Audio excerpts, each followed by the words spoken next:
Okay, you're all very welcome back through the afternoon session of today's programme. And we're going to start off with something, a small departure from usual fare. I think actually for next while we'll have something slightly different, which hopefully will be very agreeable to everybody. First of all, we're going to hear from 5 representatives from the National Youth Council of Ireland. And we'd like to thank the Council for organising this for us. These 5 representatives are just going to have a few words along the lines of what exactly they believe should be the priorities in the next programme for government. So we'll start off, please, with Vanessa Mulhall. Vanessa? Yeah. Do you want to, hold on, we'll get you a mic.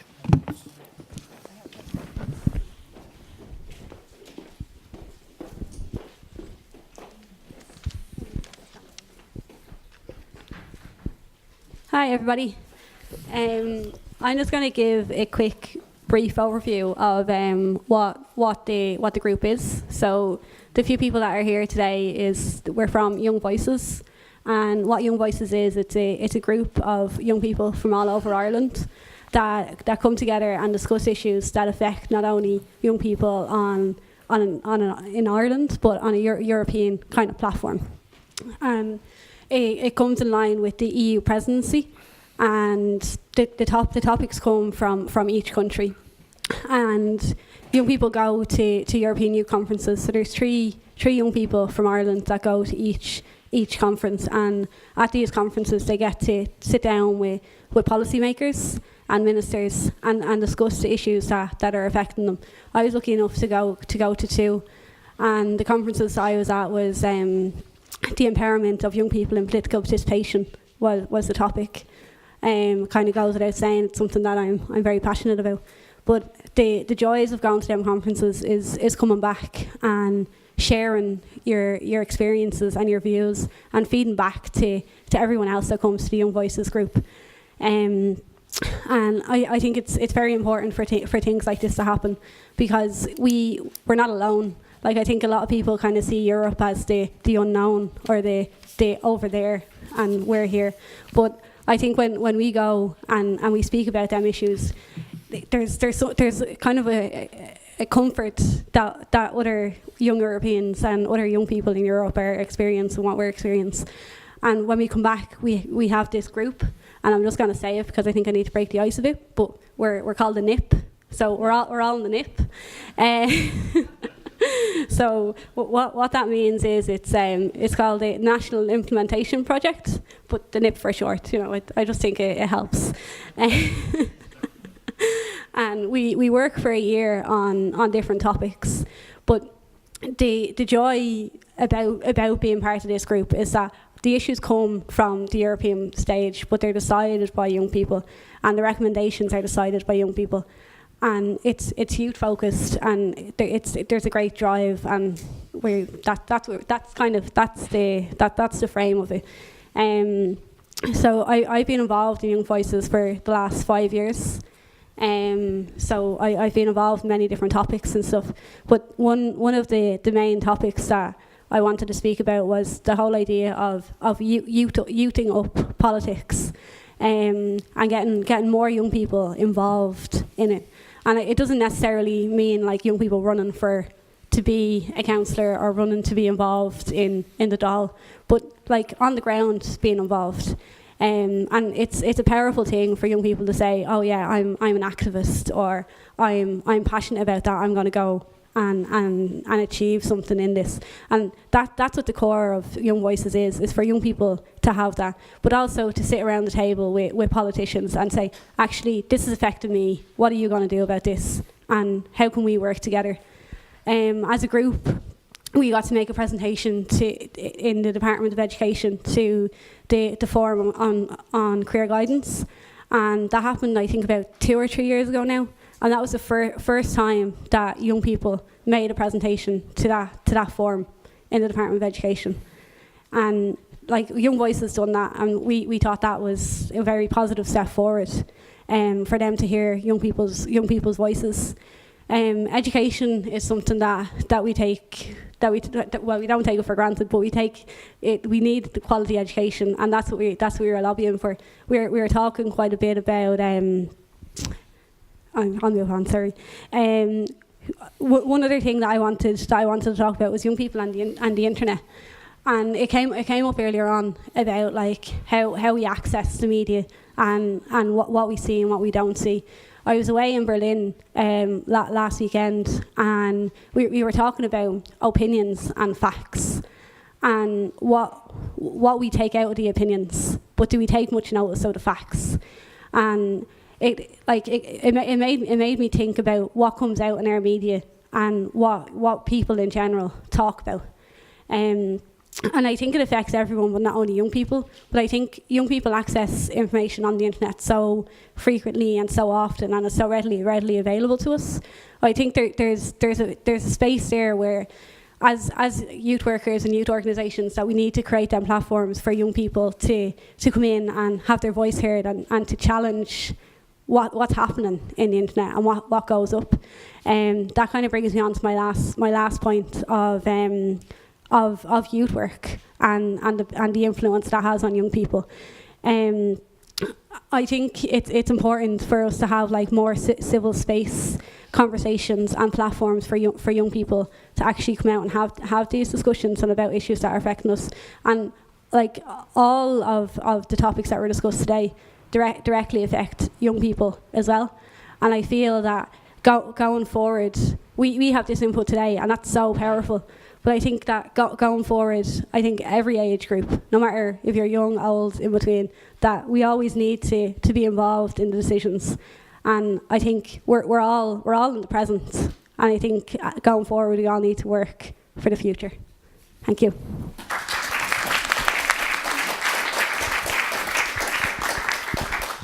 Okay, Vanessa. And next up, we have Diksha Ramshorn.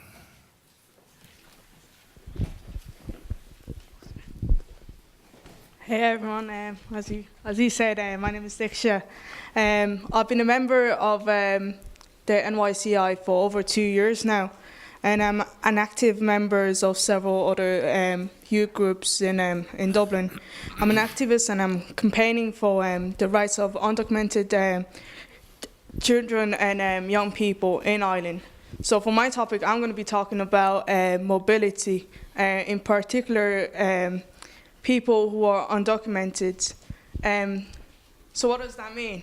I'm going to be giving you a brief description. It basically mean people. It means you don't have a legal status, visa, stamp, or any kind of papers. It's also known as having an irregular status. Did you know there's currently 3,000 to 5,000 undocumented children and young people growing up in Ireland with no certain future? In Ireland, there's an ongoing or permanent system in place where these children and their family can become documented. Example, like getting the papers. Undocumented children are forced to grow up and mature a lot quicker than their peers. When they realize about their status from their parents or like from their peers, or like, you know, even asking the parents, like, why can we not go on holiday? And then the parents will explain that to them. So that kind of put a lot of pressure on them. They start lying to their friends, and they don't know who they can trust. Isolation then sets in. This puts them in a very vulnerable place and put a massive burden on their shoulders. This is not fair.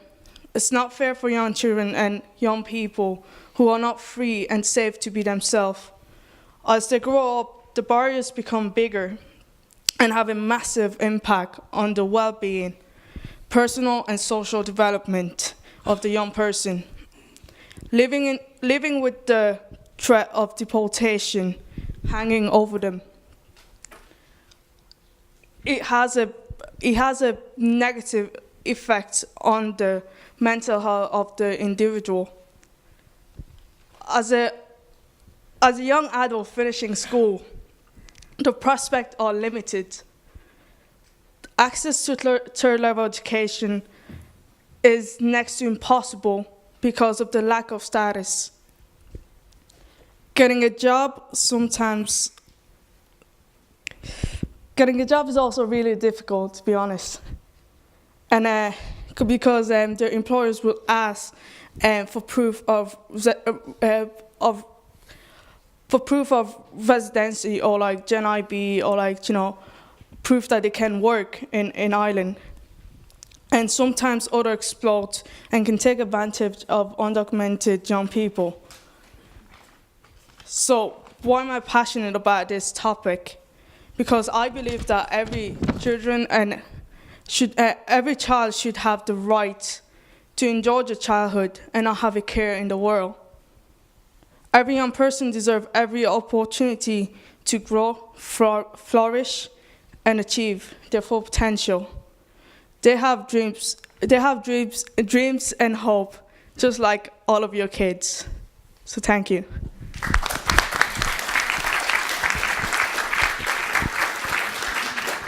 Thank you, Diksha. And next we have Cathal Finney. Hello, everyone. My name, as said, was Cathal Finney.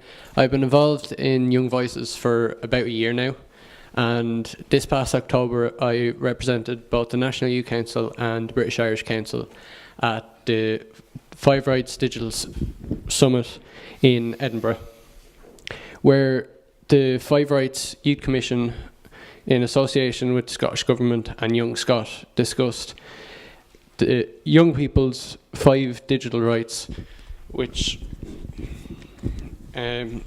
before I actually say what those 5 rights are, I'd like to give you all a statistic. 1 in 3 people on the internet is under the age of 18, but yet our government will want to increase the digital age of consent to 16, which is therefore taking away the right of more than half of young people's right to use the internet. These 5 rights were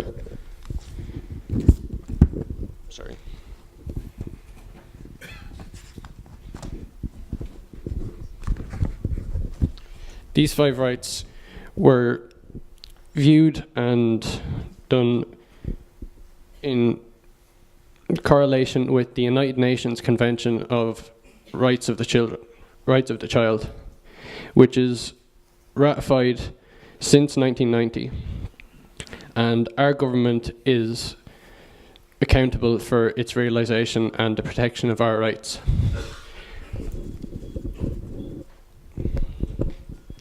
That means that in order for those rights to be implemented, our government has to stop trying to take away our right and stop pushing that border of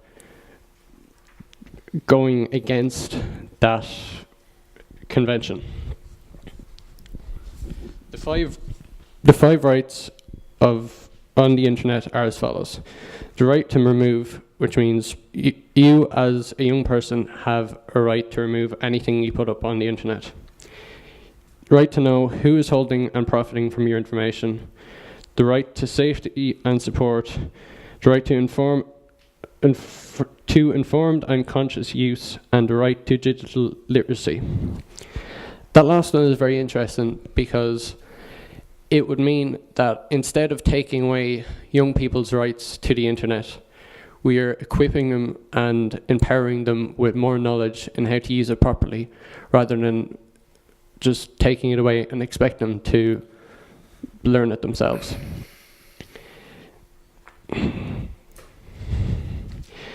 So my message of what I took from Scotland and what I'd like our present government to do and our future government to do would be to adopt this 5 rights format in our country to promote a better understanding of the digital world for young people.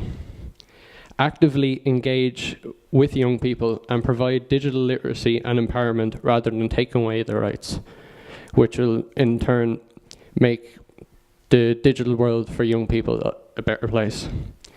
And we need our government to start listening to the issues brought to their attention by young people as it is in Scotland. Because the report I'm holding in my hand, people as young as 13 years of age went into the Scottish Government and handed the Scottish ministers this report. And the Scottish ministers, unlike Irish ministers, actually took this report and went away and ratified this. And this is now set in stone by the Scottish Government and is now recognised as an official report by them. Thank you.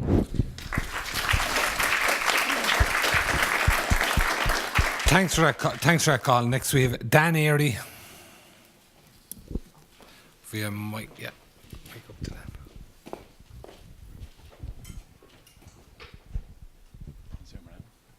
Yeah.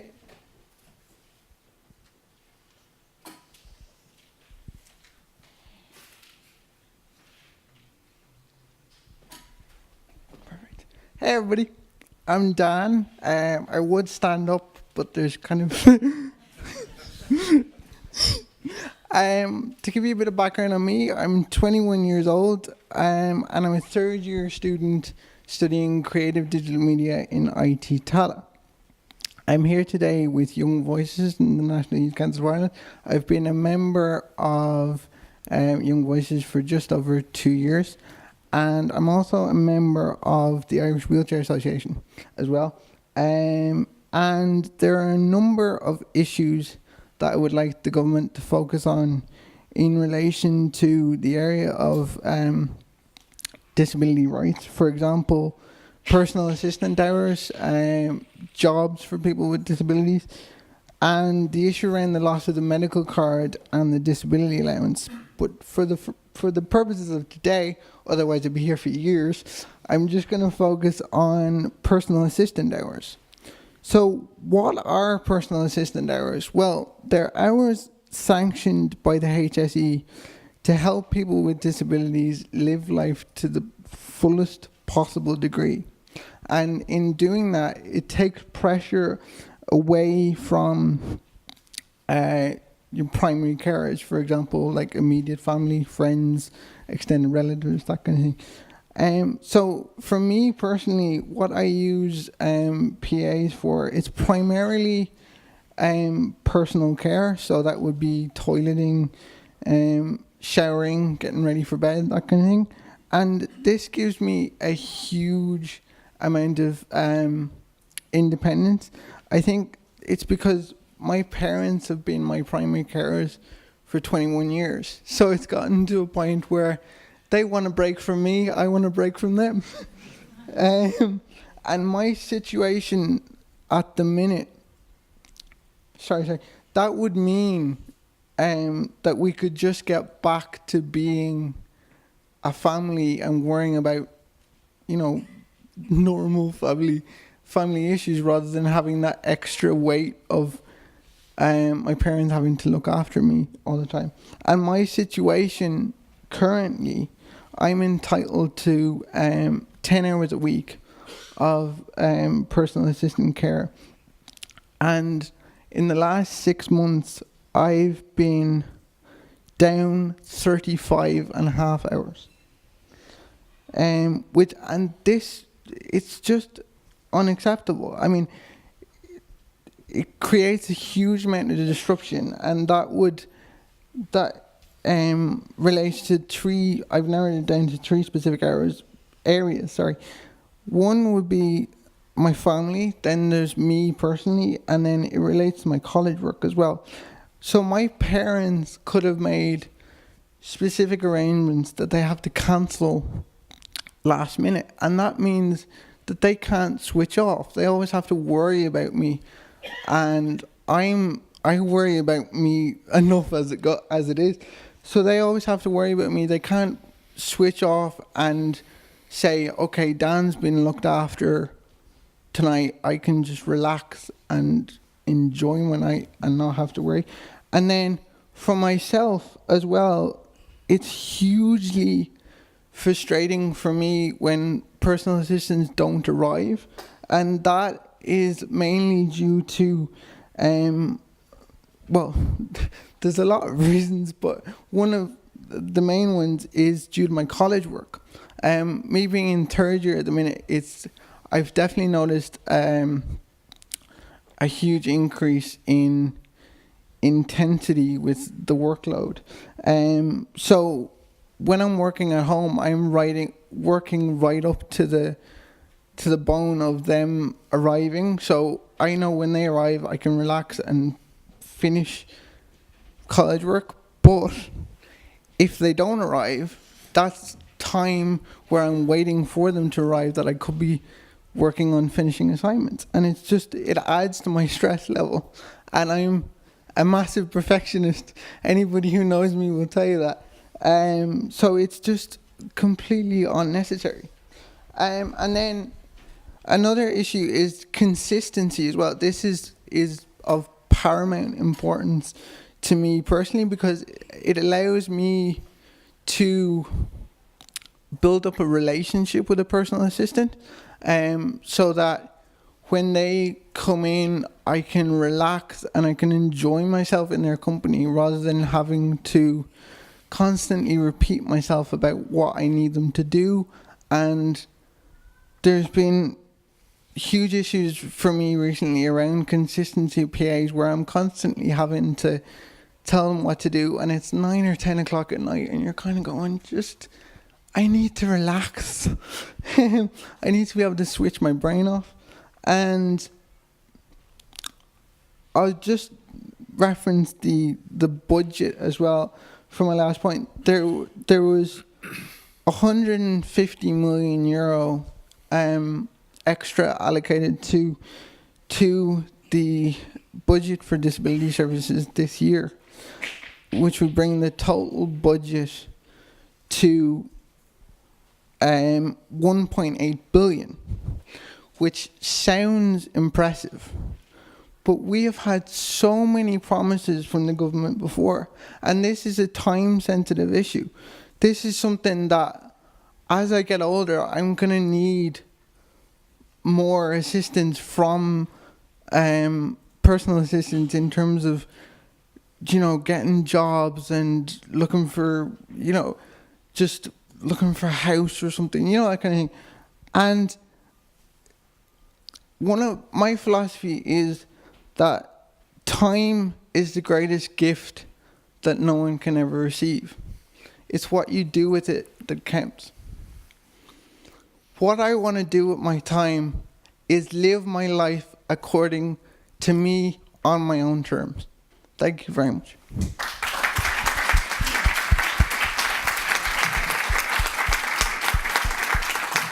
Thanks very much for that, Dan. And finally, we have Jamie Moore.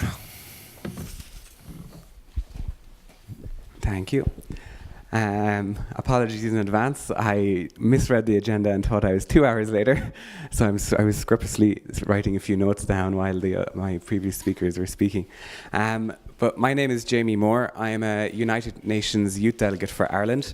Every year, the Irish Government, through Department of Foreign Affairs, the National Youth Council of Ireland, and Irish Aid, appoint 2 young people for a 12-month period to represent the young people of Ireland at the UN.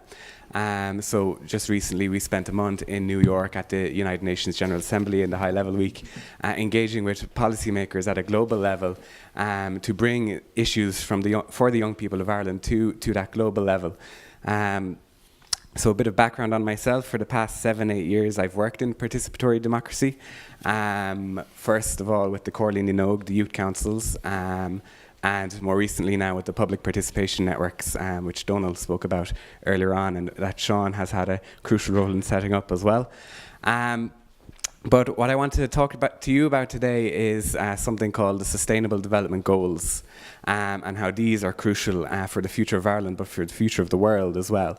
And it's something that we don't talk enough about. The Sustainable Development Goals, or SDGs for short, are 17 global goals that need to be achieved by the 193 nations across the world by 2030 if we have any hope of a fair, just and sustainable society. And what's more important, I suppose, from an Irish context is Ireland was one of two countries in the world that actually co-negotiated these goals at the UN in 2013. Or 2015, sorry, forgive me. Ireland and Kenya worked together to negotiate with the United Nations countries to get agreement on these 17 goals. And 169 targets come out of those goals. So they're very much measured and implemented. And every 2 years, Ireland must report back on their progress under those goals. And it's talking about a lot about these goals, but what are they? We're talking about stuff like climate change, sustainable communities, ending hunger, no poverty, reducing inequalities, gender equality, and so on. So while there's 17, I'm going to focus on 2 of them this afternoon. One of them is goal number 1. It's called no poverty. And this one's really important to me personally because I figured out very late in my young personhood that I actually grew up in poverty and had no idea about it until I was 22 years old, and it was a shock to my system. So I grew up in social housing, which I didn't realize was different to normal housing. I went to a DESH school for secondary school, and I finished school with the support of my local school completion program. Again, all of this was very normal to me. I didn't know it was any different to anyone else. And then I was the first person in my extended family to go to college, which we all thought was a great thing, but again, wasn't really anything different. And I grew up resenting my parents then once I realized the life I had lived, and I blamed them for the life that I lived. And reflecting on that now, I realized it's not their fault. It's not their fault that they didn't have the supports that they needed to provide for us as a family. To make matters even more compounded, my father has a physical disability, and my younger brother has a mental disability, and there's 3 other children in the family. So again, all these questions were coming up, and we didn't know why. Why weren't these supports available? Why was this pressure being put on our family, and so on?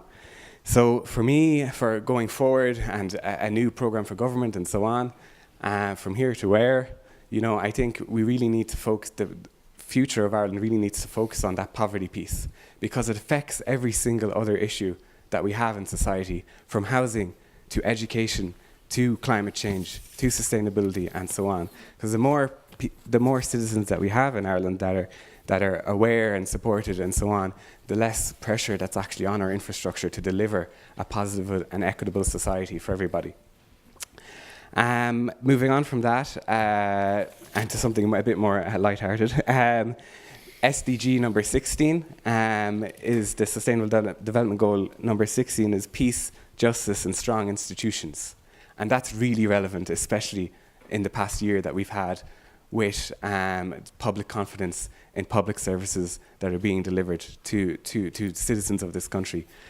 We don't need to go into detail about whistleblowers and the HSE and so on to know that we have issues around our institutions in this country and accountability and how we deliver services to people who need them most.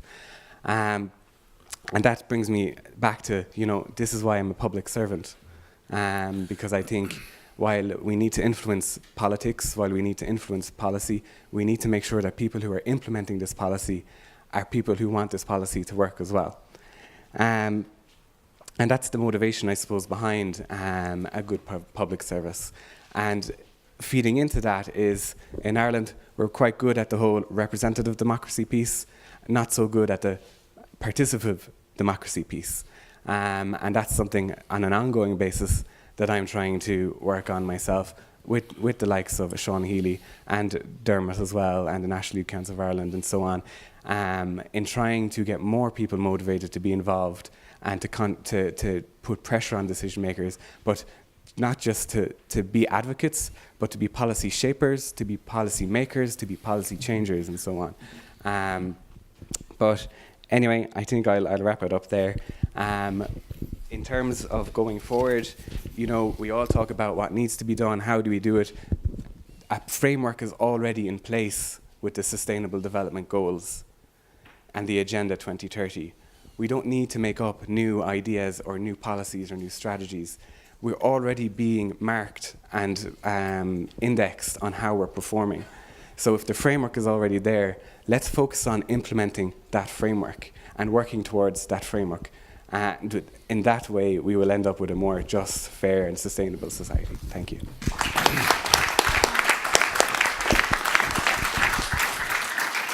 Thanks very much to Jamie and to all 5 contributors, which was a very interesting perspective we got there. And once again, thanks to the Youth Council of Ireland, the National Youth Council, for organising that.